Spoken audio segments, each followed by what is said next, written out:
अस्सलाम वालेकुम my dear friends, I hope कि आप सब बहुत अच्छे होंगे। कॉन्फिडेंस इंसान के अंदर होना बहुत ज़रूरी है, लाजमी ज़रूरी है। कभी कभी ना हम लोग हार जाते हैं, अफसोस कर बैठते हैं। उसके लिए मैं 2 लाइन बोलने की आपसे इजाज़त चाहूँगा। अगर आपको ये पसंद आया ना तो फिर आप लाइक और कमेंट मुझे कीजिए कि आपको अच्छा लगा।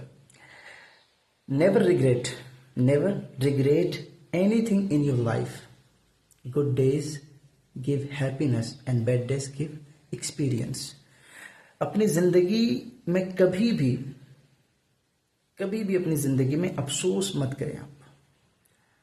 अच्छे दिन, खुशियाँ और बुरे दिन तजुर्बे और एक्सपीरियंस लेके आते हैं।